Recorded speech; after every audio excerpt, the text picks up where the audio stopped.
Hello tout le monde, je suis ravie de vous retrouver aujourd'hui dans une nouvelle vidéo, une vidéo qui va changer un petit peu de d'habitude dans le sens où je ne vais pas vous parler de livres. Donc comme d'habitude, voilà le coloriage, si jamais c'est un sujet qui ne vous intéresse pas, ne vous sentez surtout pas obligé de regarder cette vidéo. C'est ma troisième vidéo sur ma chaîne sur le sujet, sachant que la dernière remonte à il y a 4 mois, voilà ça commence à faire longtemps. Et c'est une vidéo qui m'a été pas mal réclamée. En 4 mois, j'ai réalisé 15 ou 16 coloriages. Donc c'est le nombre que je vais vous montrer aujourd'hui dans différents albums, hein, vous allez voir ça. Dans des albums que vous n'avez pas forcément vus lors des 2 dernières vidéos, puisque eh bien, j'ai fait de nouvelles acquisitions en l'espace de quelques mois. Donc on va commencer tout de suite et on va commencer par la partie Disney. Notamment dans le livre les mystères, donc les grands classiques. Moi je ne possède que le premier tome, mais ça me suffit amplement puisque je dois réaliser à l'intérieur en moyenne un coloriage mystère par mois, donc ça va pas chercher bien loin. Il y a au moins 6 ou 7 tomes dans cette série de sorties et je vois pas trop l'intérêt pour moi de les collectionner alors que j'en fais si peu. Donc je vais vous montrer tout de suite les 3 réalisations que j'ai eu l'occasion de faire ces dernières semaines et ces derniers mois. On a d'abord Madame Kuzco, vous l'aurez certainement reconnu, quand Kuzco se déguise en femme, c'est un passage du dessin animé que j'adore, que je trouve vraiment très rigolo. Je ne fais pas preuve du tout d'originalité en ce qui concerne les fonds, dans le sens où certaines personnes remanient les fonds des coloriages mystères à leur sauce. Moi je fais les couleurs qui sont imposées par le code couleur en bas de page. Mais c'est vrai que la plupart du temps les fonds sont assez décevants, soit c'est des formes géométriques assez bizarres, ou soit les couleurs sont pas folles, dans le sens où voilà, ça c'est un peu la même chose que les couleurs de son éventail et ça ressort pas beaucoup, mais bon bah c'est comme ça. Pour rappel, j'utilise toujours les Enacolor, donc c'est des crayons de couleur bas de gamme, hein, disons-le franchement, à un prix totalement accessible, puisque pour 120 crayons de couleur, vous en avez pour 15 ou 20 € sur Amazon, quelque chose comme ça. Mais moi, ça me suffit amplement. Deuxième illustration dans cet album que j'ai effectué, c'est Quasimodo, et j'ai beaucoup aimé mettre en couleur ce dessin, je le trouve vraiment réussi. Quant au tout dernier, eh ben, il date pas de vieux puisque je l'ai terminé hier, donc je vous tourne cette vidéo, on est quoi? On est le 19 février je crois. Donc il s'agit de cette illustration là qui est issue du dessin animé Frères des ours. Je passe à un autre album, c'est Le Petit Carré Bestiaire, toujours aux éditions Hachette. J'ai vraiment du mal à y aller dans ce carré. Pour tout vous dire, en 4 mois, j'ai réalisé qu'un seul coloriage à l'intérieur. Et en général, quand j'y vais, c'est uniquement pour essayer de m'améliorer quand j'utilise comme matériel l'aquarelle. Donc moi, je possède la palette de chez Sonnet. Et Dieu sait que j'ai du mal à la maîtriser et Dieu sait que c'est normal parce que je vais vraiment pas suffisamment souvent dans ce carré-là pour m'entraîner. Du coup, je ne progresse pas vite. Pourquoi est-ce que je n'y vais pas? Eh bien, tout simplement parce que les illustrations ne m'inspirent plus comme elles pouvaient m'inspirer auparavant. Donc voilà, en plus de ça, je vais vous montrer tout de suite, hein, sans plus tarder, l'illustration que j'ai eu l'occasion de mettre en couleur. Et je la trouve vraiment pas folle, donc ça me motive pas franchement pour retourner dans cet album de sitôt. Vous pouvez voir qu'il s'agit de Pumba. Je ne me rappelle plus trop de la gamme de crayons de couleur utilisés. Je ne suis pas sûre que ce soit les Zenacolor. Je pense que c'est un mélange de Zenacolor et de Giotto Stilnovo, qui sont des crayons de couleur un petit peu plus gras. Il y a eu deux sorties, notamment de petits blocs Hachette en début d'année qui me tentaient beaucoup. C'était le carré portrait et le carré art déco, mais je me retiens de les acheter parce que je me dis que voilà, j'ai déjà tellement de mal à aller dans celui-ci qu'il est un peu inutile à mon sens de les collectionner pour le moment, alors que je colorie déjà si peu dans ce carré-là. Et pour en finir avec les coloriages Disney, je suis venue réaliser un coloriage dans l'album Vitro, toujours des éditions Hachette. C'est un album que j'adore. J'aimerais beaucoup qu'il nous sorte un tome 2, je sais vraiment pas si c'est d'actualité ou pas. Il n'y a aucune communication en tout cas en ce sens à ce sujet, mais ça me ferait vraiment plaisir. C'est un album que j'aime beaucoup, pourtant j'y vais peu souvent parce que ce sont des illustrations qui prennent beaucoup de temps à mettre en couleur. Mais dès que j'y vais, je suis vraiment heureuse de pouvoir y retourner. D'ailleurs, je me dis que je vais pas tarder à en réaliser un nouveau. La manière dont je fonctionne dans cet album est la suivante. Je passe l'album à mon chéri et je lui demande de choisir à ma place une illustration. Donc du coup comme ça j'ai pas à me prendre la tête à savoir alors je fais celui-ci ou plutôt celui-là. Donc il choisit pour moi et puis je viens colorier. Donc là aussi j'utilise les Zenacolor. Je me prends pas la tête à utiliser des crayons de couleur d'une qualité incroyable dans cet album. Je trouve que les Zenacolor font relativement bien le boulot. Donc je travaille zone par petit dégradé, vous allez voir ça dans un instant. L'album est vraiment très grand, donc c'est pas évident de vous montrer l'illustration en entier. Donc là je le fais et puis après je reviendrai vous zoomer certaines parties du coloriage. Mais en gros j'aime énormément le fond que j'ai choisi de faire avec cette alternance de violet et de bleu. Ça forme une espèce de halo autour de Belle et de son cheval et je trouve ça superbe. Je suis venue rajouter évidemment un petit peu de Posca et des petites étoiles pour faire un fond un petit peu nuit. En ce qui concerne les roses, elles sont faites au stylo gel à paillettes. J'en suis aussi bien contente. Tout à l'heure je vous ai dit que j'utilisais les Zenacolor. Oui c'est vrai, mais en plus de ça, pour faire la crinière du cheval, il n'y avait pas de couleur qui me convenait au niveau des teintes dans les Zenacolor, qui soit suffisamment beige, suffisamment clair. Du coup, je suis allée chercher ma boîte de crayons de couleur de la marque Black Widow. J'ai la gamme de couleur peau. Et du coup, c'est ce que j'ai utilisé pour faire la crinière. Et je suis très contente en fait des teintes utilisées.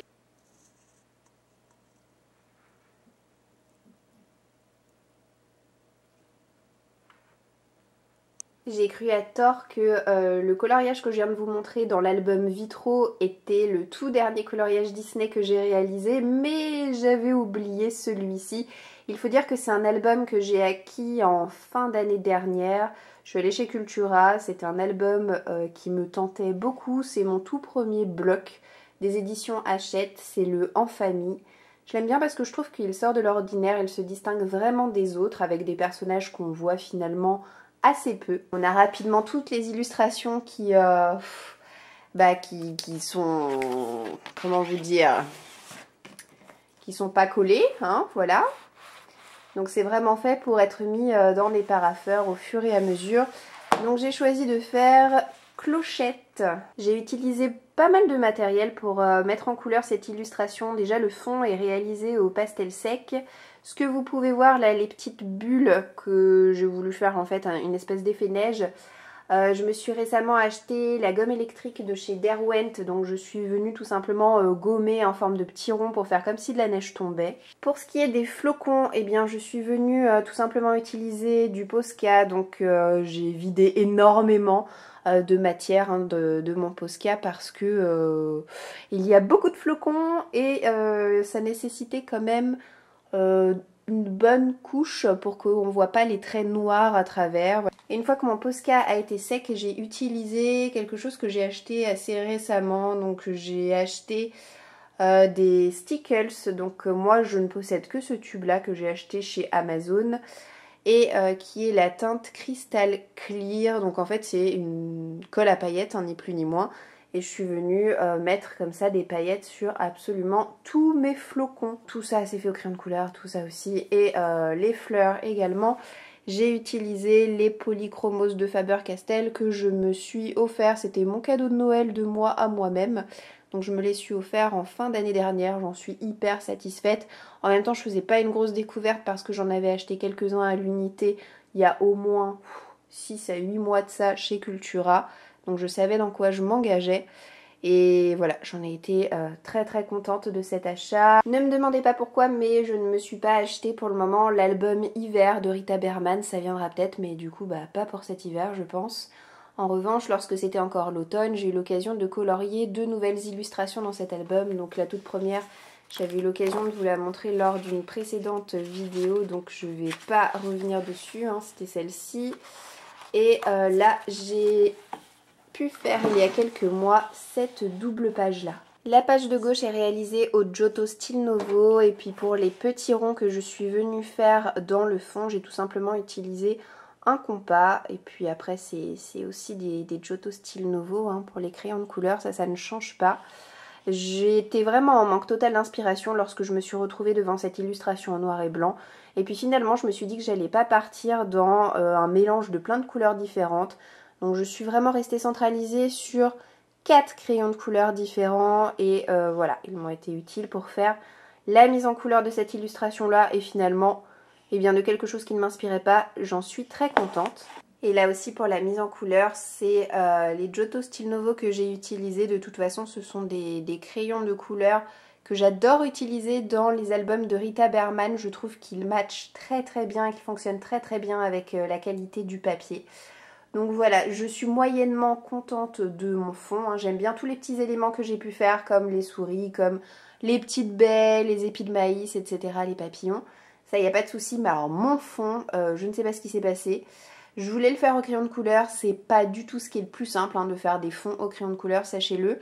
Je suis d'ailleurs venue, on va dire, lisser le tout avec un blender. Alors ne me demandez pas si c'est le Caran d'Ache ou si c'est le Derwent, j'utilise une fois l'un, une fois l'autre. Donc là, très honnêtement, c'était il y a quelques mois, donc je ne m'en rappelle pas. Mais je suis pas très contente de moi dans le sens où j'aurais vraiment dû rester sur des couleurs qui se rapprochent un petit peu plus que ça. J'aurais aimé faire plein de colos de Noël, je vous assure, mais franchement le temps m'a clairement manqué au mois de décembre. J'ai quand même réussi à faire 2 petits coloriages, vous allez voir. Donc j'ai d'abord repris le Noël féerique de Johanna Bashford. J'aime beaucoup cet album, son album de Noël. Et donc je suis venue réaliser, hop, ce coloriage-ci, donc j'en suis bien contente. J'ai utilisé les Polychromos, je crois que c'était d'ailleurs mon tout premier coloriage réalisé au Polychromos. Donc c'est un coloriage qui peut sembler assez répétitif, dans le sens où c'est toujours les mêmes motifs à mettre en couleur. Mais j'ai beaucoup aimé faire ça. Et puis en ce qui concerne le fond, je suis venue découper des petits ronds avec un compas dans du papier, peu importe le papier, mais des petits ronds de tailles différentes. Et puis je suis venue poser mes ronds comme ça sur ma feuille et je suis venue faire le tour avec mon doigt et avec du pastel sec. Donc j'ai tout simplement repris un tuto que j'ai vu sur YouTube et je voudrais pas dire de bêtises, mais il me semble que c'était sur la chaîne de Johanna. Et le dernier coloriage de Noël que je suis venue réaliser, c'est dans un nouvel album que je me suis acheté spécialement pour l'occasion. C'est 1 million de chats de Noël, des félins festifs à colorier. Et comme je ne savais pas du tout quelle illustration choisir, eh bien je me suis dirigée vers la toute première page, voilà. Donc il s'agit tout simplement de cette petite brochette de chats. Des chats qui sont d'ailleurs entièrement réalisés au Polychromos, vu que ça faisait que quelques jours que je venais de me procurer la boîte. Autant vous dire que je me suis fait plaisir et j'ai vraiment adoré réaliser ces petits chats. Voilà, c'est vraiment un coloriage sans prétention. Mais ça m'a permis de faire des petits dégradés, ça m'a permis d'utiliser des couleurs sympas et qui changent. Je me suis acheté l'année dernière, en fin d'année, sur Etsy, le Fairy Tail Princess Coloring Book. Un album de coloriage que je trouve sublime, que j'adore, et j'ai eu l'occasion de réaliser donc l'année dernière une illustration, plutôt une mise en couleur. Et il s'agit de ce coloriage-là. Donc ça a été vraiment un super moment de coloriage pour moi et il me tarde déjà de pouvoir retourner dans cet album. Donc le fond est réalisé au Neocolor 2. Je réussis pas toujours mes fonds au Neocolor, mais là je le trouve particulièrement bien réussi. Et en ce qui concerne les crayons de couleur, je ne possédais pas encore les Polychromos à ce moment-là. Donc je suis tout simplement venue colorier avec les Giotto Stilnovo.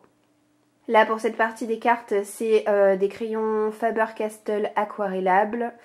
Et en ce qui concerne le côté doré de la couronne, c'est cette espèce de petite poudre d'or que j'ai eu l'occasion de vous montrer dans de précédentes vidéos coloriage, qu'on vient appliquer avec un pinceau à réservoir d'eau. Après l'avoir bien humidifié, ça se transforme comme ça, la poudre se transforme en une espèce de pigment très intense. Bref, voilà une reine de cœur que j'ai vraiment adoré faire. Donc je peux d'ores et déjà vous montrer celui qui sera certainement l'un de mes prochains coloriages. Peut-être pas le tout prochain, mais en tout cas je vais bientôt le réaliser. J'ai bien envie de faire Réponse. À Noël, pour ma plus grande joie, mes parents m'ont offert le Fairy Celebrations de Clara Markova. Donc c'est mon tout premier album de cette illustratrice que je ziotais, que j'avais dans ma ligne de mire depuis quelques mois maintenant. Je trouve son travail absolument formidable. Elle fait des illustrations qui sont la plupart du temps extrêmement détaillées mais mignonnes à souhait. Si vous ne connaissez pas, je vais vous le feuilleter rapidement. Sachant que c'est un album qu'on ne trouve que sur la boutique Etsy de l'illustratrice et que c'est pas donné. Hein. C'est un album qui, avec les frais de port, vous coûte pas loin des 40 €. Voilà. Mais bon, je trouve que franchement, il les vaut.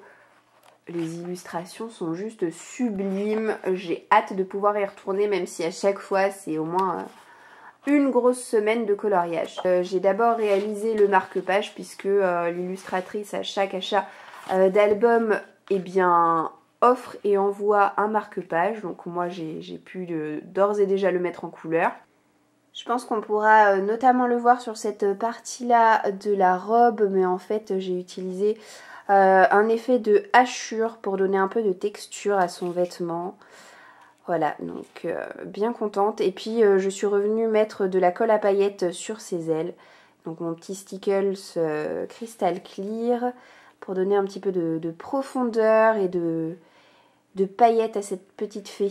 Et puis pour finir avec cet album, je suis venue réaliser tout simplement la page du titre. Donc en utilisant pour le fond les Neocolor 2 en faisant un fond un peu similaire à celui que je vous ai montré dans le Princess Coloring Book, donc avec un mélange de vert.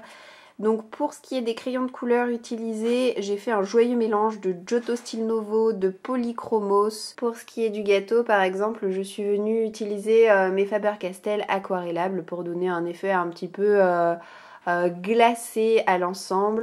Et au départ, j'étais pas vraiment satisfaite de mon coloriage quand j'avais fait que le fond. Je me suis dit oulala, dans quoi je me suis embarquée. Et puis finalement, plus j'ai avancé dans ce colo, plus je me suis dit bon, j'ai un peu sauvé les meubles. C'est pas le plus beau colo de la création dans cet album-là, mais au moins ça passe.